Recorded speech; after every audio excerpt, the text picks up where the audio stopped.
ஃப்ரெண்டோஸ் நண்பர்களுக்கு வணக்கம். அமைச்சர் கீர்த்தனா அவர்கள் ஆய்வுக்கு போறோன்ற பேர்ல பண்றது நல்லதா இல்ல கெட்டதா? இப்ப இவங்கள்ட்ட நான் டைரக்டா ஒரு கேள்வி கேட்கிறேன். அவங்களால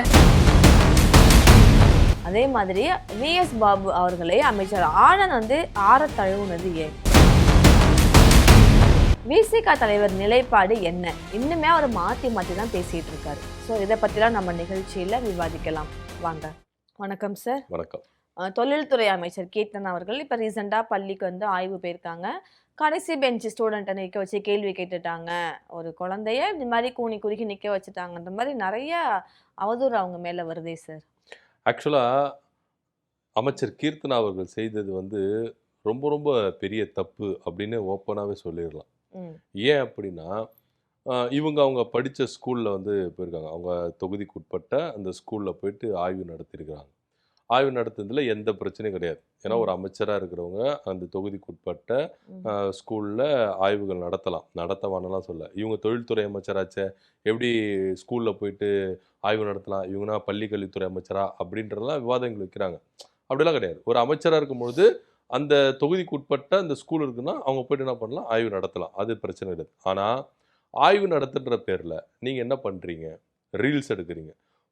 நீங்கள் பிரபலமாகணும், அதாவது இந்த அமைச்சர் எப்பவுமே ஆக்டிவ் அமைச்சராக இருக்கிறாங்கப்பா, எப்பவுமே மக்கள் பணியில் செஞ்சுன்னே இருக்கிறாங்க அப்படின்னு மக்கள்கிட்ட இவங்க போய் பிரதிபலிக்கணும்.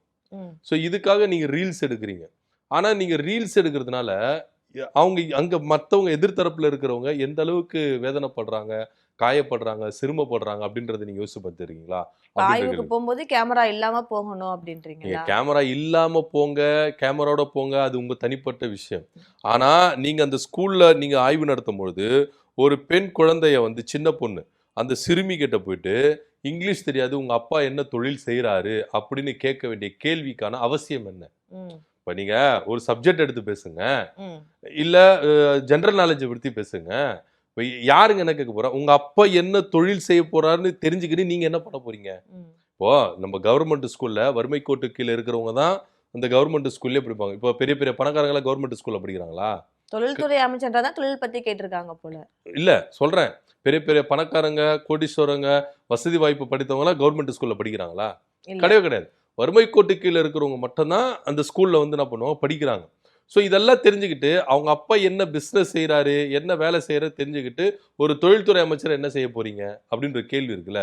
சரி, ஓகே, நீங்கள் வந்து அவங்க அப்பா என்ன இது பண்ணுறாங்க. இப்போ உதாரணத்துக்கு நீங்களாம் ஸ்கூலில் படிக்கும்போது திடீர்னு இன்ஸ்பெக்ஷனில் வருவாங்க, ஏஇஓ வராங்க, டிஓ வராங்க அப்படின்னு சொல்லிட்டு ஆஃபீஸர்லாம் வந்து என்ன பண்ணுவாங்க, இன்ஸ்பெக்ஷன் வருவாங்க. யாரை வேணாலும் எழுப்பி தான் கொஸ்டின் கேட்பாங்க. அப்போ நம்மளுக்குள்ள என்ன இருக்கும், மிஸ் வந்து இந்த மாதிரி அனௌன்ஸ்மெண்ட் பண்ணிடுவாங்க, டிஓ வராருப்பா, எல்லாம் ப்ரிப்பேர் ஆயிருங்க, ரெடியா இருங்க அப்படின்னு சொல்லுவாங்க.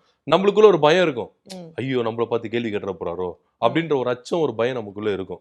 ஸ்கூல்ல படிச்சவங்களுக்கு எல்லாருக்குமே அந்த அச்சம், பயம் இருக்கும். இந்த இன்ஸ்பெக்ஷன்ல வந்து யாரெல்லாம் வந்து இதை ஹேண்டில் பண்ணியிருக்கிறாங்களோ அவங்களுக்கு அந்த பயம் இருக்கும். பொதுவா நான் பிராக்டிக்கலா சொல்றேன். அப்படி இருக்கும்போது ஒரு அமைச்சர் வராங்க, அந்த சின்ன பொண்ணுக்கு ஒரு சின்ன ஒரு பதட்டம் இருந்திருக்குமா இல்லையா? இருக்கும். பிராக்டிக்கலா இருந்திருக்குமா இல்லையா? சோ நீங்க ஒரு கேள்வி கேட்கும் போது அந்த குழந்தை பதட்டம் அடைஞ்சிருக்கு, தெரியாமலாம் கிடையாது. அதை முதல்ல நல்லா தெரிஞ்சுக்கணும். ஏன்னா மிஸ் சொல்லி கொடுக்குறங்க எல்லாருக்கும் தான் சொல்லி கொடுப்பாங்க, பர்டிகுலரா ஒரு பொண்ணுக்கு மட்டும் சொல்லி தர மாட்டாங்க. ஸோ அப்படி இருக்கும்பொழுது அந்த குழந்தை வந்து பதட்டப்பட்டிருக்கு. ஸோ அந்த பதட்டப்படுறத வச்சு நீ பார்த்துட்டு நீங்க என்ன சொல்றீங்க, என்ன மிஸ் நீங்க சொல்லி கொடுக்குறீங்க, ஃப்ரண்ட் பெஞ்சில் இருக்கிற இவங்களுக்கே தெரியும்னா பேக் பெஞ்சில் இருக்கிறவங்களுக்கு எப்படி தெரியும் அப்படின்றீங்க. அப்போ நீங்க என்ன வேறுபாடு பார்க்குறீங்களா? ஃப்ரண்ட் பெஞ்சு பேக் பெஞ்சுன்னு சொல்லிட்டு வேறுபாடு பார்க்குறீங்களா?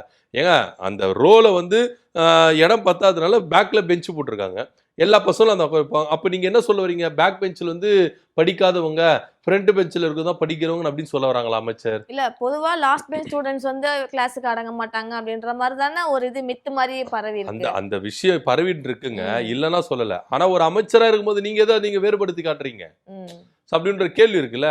ஸோ நீங்க ஆஃப் கேமரால என்ன வேணா பேசலாம், என்ன வேணா நடக்கும். இப்போ நீங்க ஸ்கூலுக்கு கூட போறீங்க, ஸ்கூலுக்குள்ள என்னென்ன நடக்குதுன்னு டெய்லி வந்து நம்மளுக்கு தெரியுதா?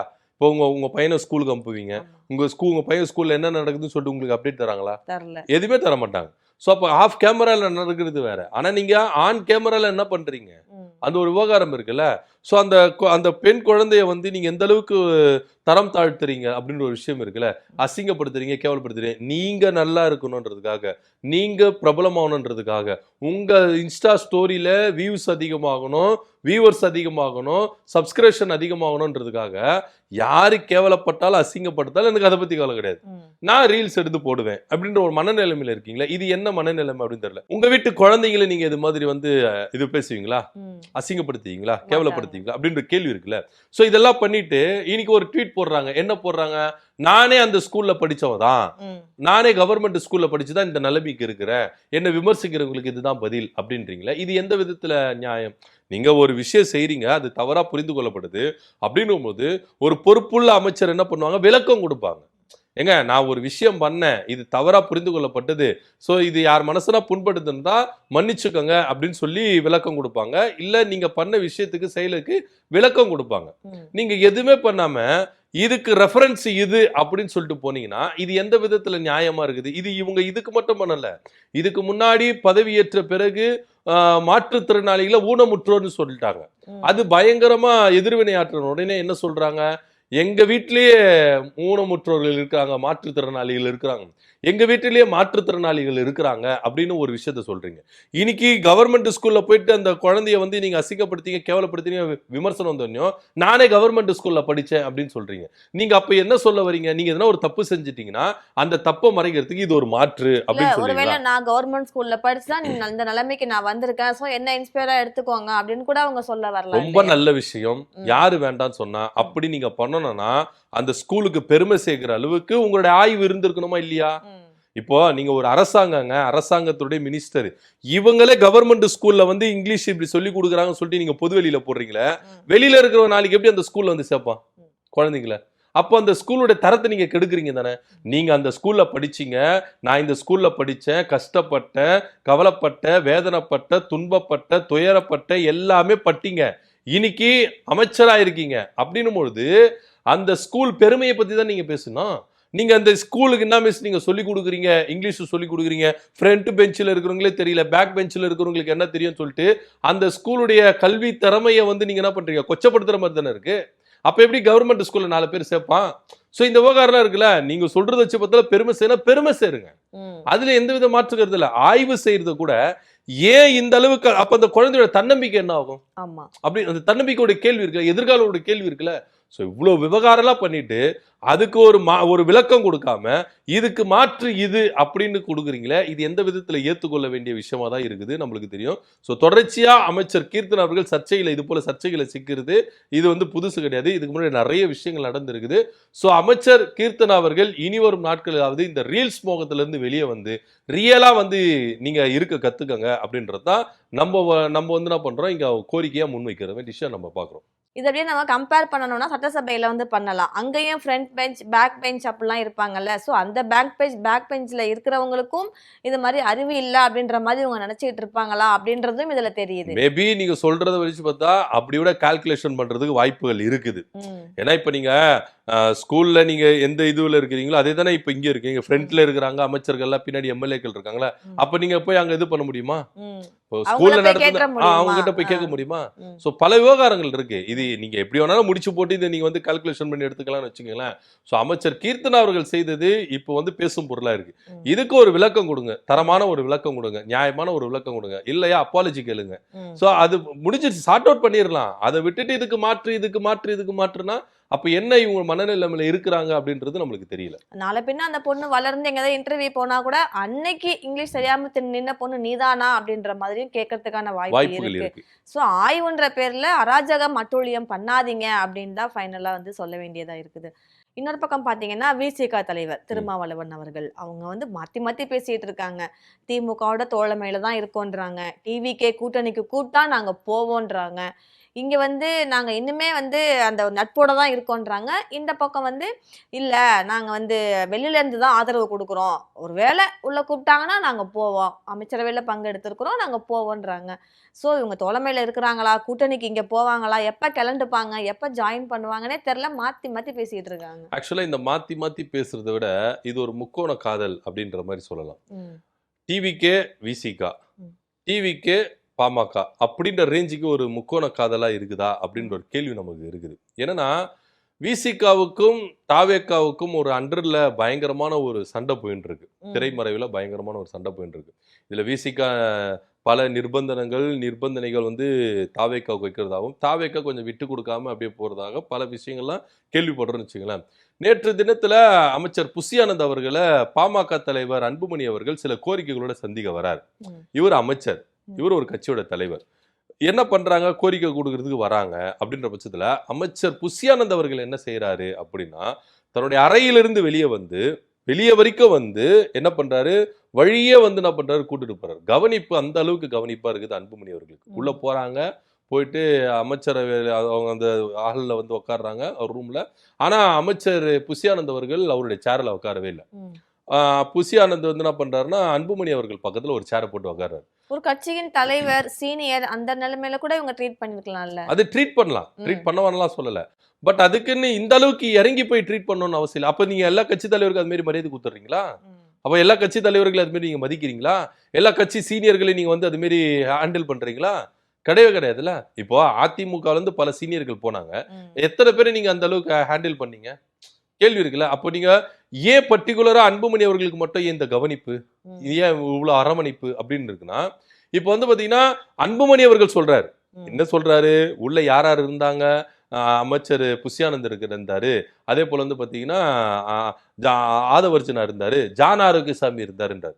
நீங்க அமைச்சர் ஆதவர்ஜனோட பொதுப்பணித்துறை அமைச்சர், சரி அவர் கோரிக்கையில சரி சம்பந்தப்பட்டிருக்கு, லிங்க் இருக்குன்னு அவர் இருக்கலாம். ஜான் ஆரோக்கியசாமி எதுக்கு இருக்கிறாரு? அவருக்கு என்ன, அது ஒரு கேள்வி இருக்குல்ல. அப்போ இது இங்க இந்த கோரிக்கைகள் சம்பந்தப்பட்ட விஷயம் நடந்ததா இல்ல வேற மாதிரியான விஷயங்கள் நடந்ததா அப்படின்ற ஒரு விஷயம் இருக்கு. இப்ப ஏன் இந்த கவனிப்பு அன்புமணிக்கு, ஏன் இவ்வளவு வந்து ஆரவாரம், ஏன் புசியானந்த் அவர்கள் வாசல் வழியே போயிட்டு ஏன் வரவேற்கணும், ஏன் அமைச்சர் சேர்ல உட்காராம அன்புமணிக்கு பக்கத்துல ஒரு சேர் போட்டு உட்காரணும், இவ்வளவு விவகாரம் இருக்குல்ல. ஏன்னா இது விசிகாவுக்கு கொடுக்குற ஒரு மெசேஜ் என்னன்னா, இந்த மாதிரி 2 எம்எல்ஏக்கள் வச்சு நீங்க ஓவர ஆடாதீங்க, வாழை சுருட்டிட்டு உட்காருங்க, எங்க கிட்ட அன்புமணி அவர்கள் இருக்கிறாரு, சப்போஸ் அன்புமணியை உள்ளவர்களை கொண்டு வருவோம் அப்படின்னு சொல்லிட்டு ஒரு மெசேஜ், ஒரு மிரட்டுற மாதிரி ஒரு மெசேஜ் விசிகாவுக்கு இவங்க கொடுக்குறாங்க அப்படின்னு தான் நம்ம எடுத்துக்கணும். அப்படி நீங்க இந்த விசிகா பக்கம் வந்தீங்கன்னா, விருதுகள் வழங்குற நிகழ்ச்சி நடந்தது விசிகா சார்பா. அங்க என்ன சொல்றாங்கன்னா, திமுக எந்த அளவுக்கு விமர்சிக்கணுமோ திமுக விமர்சிக்கிறாங்க, மு.க. ஸ்டாலின் அவர்கள் எந்த அளவுக்கு விமர்சிக்கணுமோ அந்த அளவுக்கு விமர்சிக்கிறாங்க. ஸோ எல்லாமே வந்து அங்க காட்டமா சொல்றாங்க.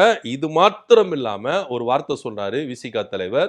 என்ன சொன்னார்னா, தாவேக்கா ஆளும் கட்சியா வந்ததுல எனக்கு மகிழ்ச்சி கிடையாது அப்படின்னு சொல்றாரு. சோ அது சொல்லிட்டு என்ன சொல்றாரு, தாவேக்கா கூட நாங்க கூட்டணியில இல்ல, ஒருவேளை கூட்டணி அமைந்தால் கூட்டணிக்குள்ள போய் சேருவோம் அப்படின்றதையும் டிக்ளேர் பண்றாரு. சோ அப்படி இருக்கும்போது நாங்க திமுக கூட்டணியில இல்ல, தாவேக்கா கூட்டணியில போய் சேர போறோம் அப்படின்றத டிக்ளேர் பண்றாரு.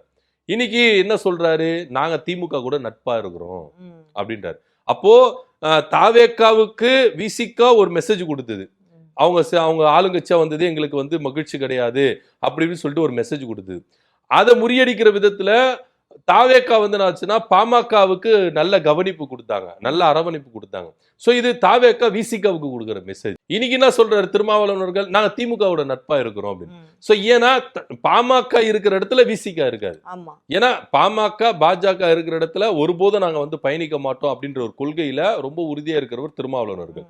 நீங்க 5 எம்எல்ஏக்கள் கொண்ட பாமக உள்ள கொண்டு வாங்க, ஆனா விசிக அங்க இருக்காது அப்படின்ற ஒரு மெசேஜ் தான் இன்னைக்கு நாங்க திமுக கூட நட்புல இருக்கிறோம், மு.க. ஸ்டாலினோட ஒரு நட்பு உறவு இருக்குது அப்படின்னு ஸ்ட்ராங் படுத்துறாரு திருமாவளவர்கள்.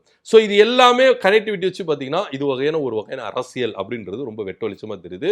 ஸோ இதனால தான் சொன்ன ஒரு முக்கர காதல், இது இவங்களுக்கு மெசேஜ் கொடுக்குறது, இவங்களுக்கு மெசேஜ் கொடுக்குறது அப்படின்றது ஒரு ட்ரையாங்கல் அப்படின்றது கூட நம்ம எடுத்துக்கலாம் அப்படின்னு தான் சொன்னோம். ஸோ இந்த விஷயத்துல தான் விசிகாவுடைய நிலைப்பாடு மாறி மாறி இருக்குது அப்படின்றத நம்மளால புரிஞ்சுக்க முடியுது. நாளைக்கு பாமக உள்ள வந்துட்டாங்கன்னா விசிகா வெளில வந்து அனாதையா நின்றுடக்கூடாது, டிஎம்கேக்கு போகணுன்றதுனால அங்க வந்து சுமூகமா வந்து பேசிக்கலாம். இப்ப இந்த இன்னொரு பக்கம் பாத்தீங்கன்னா விஎஸ் பாபு அவர்கள் மு.க. ஸ்டாலினையே வந்து தோற்கடிச்சிட்டாங்க கொளத்தூர்ல, திமுக தலைவரே தோற்கடிச்சிட்டாங்கன்ற மாதிரி மிகப்பெரிய மாசம் அவருக்கு இருந்துச்சு. யார் இவரு அப்படின்ற மாதிரிலாம். இத்தனைக்கும் டிஎம்கேல இருந்து ஏடிஎம்கே போய் ஏடிஎம்கேல இருந்து டிவிகே வந்தார். ஸோ இவ்வளவு பண்ணியும் அங்க வந்து அவருக்கு பெருசா ஒரு பதவி எதுவும் கொடுக்கல. இப்ப அமைச்சர் ஆனந்த் அவரை சந்திக்கும் போது ஆனந்த் அவர்கள் வந்து ஆற தழுவுறது என்ன, முத்தமிடுறது என்ன, இது மாதிரி காட்சிகள்லாம் ரொம்பவே அன்பை பயங்கரமா பகிர்ந்துக்கிட்டாங்களே. ஆக்சுவலா இதுல வந்து பாத்தீங்கன்னா அப்படி அன்பை பகிர்ந்துப்பாங்க. விஎஸ் பாபு அவர்களை நீங்க எந்த இடத்துல பார்த்தாலும் விட்டு தரவே மாட்டாங்க. ஆற தவிழுறது என்ன, கட்டி பிடிக்கிறது என்ன, அது இது என்ன அப்படியெல்லாம் பண்ணுவாங்க. இப்போ நீங்கள் ஆதவர்ஜனா கூட பார்த்தீங்கன்னா விஎஸ் பாபு பார்த்தாருன்னா அப்படியே ஆற தழுவார். அண்ணே அண்ணே அப்படின்னு சொல்லி இது பண்ணுவார். இப்போ புஷியானந்த் அவர்கள் கூட என்ன சொன்னார், விஜய் சார் வந்து தளபதி வந்து 5 நிமிஷம் தான் பேசினாரு, அப்படியே எல்லாரையும் தோக்கடிச்சிட்டாரு பாபு அண்ணன் அப்படின்னு சொல்லி பேசினார்ல. இவ்வளோ புகழ்றீங்களே, விஎஸ் பாபு இப்படி புகழ்றீங்களா? முன்னாள் முதலமைச்சர் மு.க. ஸ்டாலின் அவர்களை தோற்கடித்து விட்டார், திமுக தலைவரை தோற்கடித்து விட்டார், உங்க அப்பா எங்க அப்பா காணோம், கொளத்தூர்ல 5 நிமிஷம் பேசுறதுக்கே இந்த அளவுக்கு உங்க அப்பாவை காணோம், திமுக அழிச்சிட்டாரு, அப்படி இப்படின்னு அந்த ஆரவாரம் பேசுறீங்க. விஎஸ் பாபு தலையில தூக்கி வச்சுனாருங்களே, ஏன் ஒரு அமைச்சர் பதவி அவர் கொடுக்க மாட்டீங்க? கேள்வி இருக்குல்ல. ஏன் அவ்வளோ முதலமைச்சரே தோக்கடிச்சிருக்கிறாருங்க. அதாவது 8000 வாக்கு வித்தியாசம் 8000 வாக்கு வித்தியாசத்துல நீங்க தோக்கடிச்சிருக்கீங்க. பரபரப்பா பேசப்பட்டது. நீங்க 234 தொகுதியிலும் கொளத்தூர் தொகுதி அன்னைக்கு பேச்சுகள் அதிகமா அடிபட்டுச்சு. ஏன்னா முதலமைச்சரா இருந்த மு.க. ஸ்டாலின் அவர்களை தோற்கடிச்சிட்டீங்க. அதே முதலமைச்சரா இருந்த மு.க. ஸ்டாலின் அவர்கள் கொளத்தூர் தொகுதியை எந்த அளவுக்கு டெவலப் பண்ணாரு, எந்த அளவுக்கு செஞ்சாரு அப்படின்றது இப்போ ரெக்கார்டு. நீங்க இப்போ கூட கொளத்தூர்ல போய் பாத்தீங்கன்னா எல்லா இடத்துலயும் சந்துல பூந்துல எல்லாத்துலயும் மு.க. ஸ்டாலின் பேர் சொல்லும். அந்த அளவுக்கு கொளத்தூர் தொகுதியில அந்த மனுஷன் செஞ்சிருக்காரு. ஆனா அப்பேற்பட்ட மனுஷனையும் இவர் வந்து தோக்கடிச்சிருக்கிறாரு. அப்போ நீங்க எந்த அளவுக்கு அவருக்கு வந்து ஹானர் பண்ணணும் அப்படின்னு ஒரு விஷயம் இருக்குல்ல. ஏன் மத்த தொகுதிக்கு மு.க. ஸ்டாலின் அவர்கள் செய்யல, கொளத்தூருக்கு மட்டும் பண்ணிருக்காரு? கொளத்தூர் மட்டும் எல்லா தொகுதிக்கும் அவர் செய்தார். அது ஏன் கொளத்தூருக்கு மட்டும் அவர் அப்படி செஞ்சாரு அப்படின்னா, அவர் 234 தொகுதிக்கு சொன்னார். ஏன்னா அவர் என்ன சொன்னாரு, நான் எனக்கு ஓட்டு போட்டவங்களுக்கும் நான் முதலமைச்சர், ஓட்டு போடாதவங்களுக்கும் நான் முதலமைச்சர் அப்படின்னு சொன்னார். ஏன்டா இவனுக்கு ஓட்டு போடல அப்படின்னு சொல்ற அளவுக்கு நான் என் திட்டங்கள் இருக்கும் அப்படின்னு சொன்னவர் தான் மு.க. ஸ்டாலின் அவர்கள். ஸோ அப்படி இருக்கும்போது 234 தொகுதிக்கு செஞ்சார். ஏன் கொளத்தூருக்கு மட்டும் ஸ்பெசிஃபிக்கா செய்யணும் அப்படின்னா, முதலமைச்சர் தொகுதி. நீங்க எதிர்கட்சிகள் கூட வசப்பாடுறதுக்கு வாய்ப்புகள் இருக்கு. இன்னைக்கு நம்ம பேசுறோம்ல, பெரம்பூர் தொகுதி எந்த டெவலப் பண்ணாரு, கரண்ட் கட் ஆகுது, மின்வெட்டு ஆகுது, முதலமைச்சர் தொகுதி தானப்பா பெரம்பூர் தொகுதி, ஏன் கரண்ட் கட் ஆகல, மக்களே பேசிக்கிறாங்க. நீங்க கொளத்தூர்ல போயிட்டு நீங்க ஒரு 4-5 பேர்கிட்ட போய் பைட் எடுங்களேன். ஏங்க முதலமைச்சரா மு.க. ஸ்டாலின் அவர்களுக்கு போது இது தொகுதி முதலமைச்சர் தொகுதியா இருக்கும் போது ஓஹோன்னு இருந்ததுங்க, அப்படி இருந்ததுங்க, இப்படி இருந்ததுங்க அப்படின்னு சொல்றாங்க. ஆனா இன்னைக்கு போய் கேளுங்க, எந்த வசதியும் இல்லைன்னாங்க. அப்படி நீங்க பக்கத்துல பெரம்பூர் தொகுதிக்கு வாங்க, முதலமைச்சர் தொகுதிங்க, எந்த அளவுக்கு டெவலப் ஆகும் தெரியுமா அப்படி இப்படின்னு பேசுறாங்க. ஆனா இது வரைக்கும் போய் ஒரு நன்றி சொன்னாரா? இல்ல. திருச்சி கிழக்குல அவ்வளவு தூரம் போய் சொல்றீங்க, இந்த இருக்கு பெரம்பூர் தொகுதி, போய் வந்து நன்றி சொன்னாரா? என்ன டெவலப் பண்ணீங்க 2 மாசத்துல? பல கேள்வி இருக்கு. சோ முதலமைச்சர் தொகுதி அப்படின்னும் போது அந்த தொகுதி கொஞ்சம் வெயிட்டா இருக்கும், கொஞ்சம் கவனிப்பு அதிகமா இருக்கும்.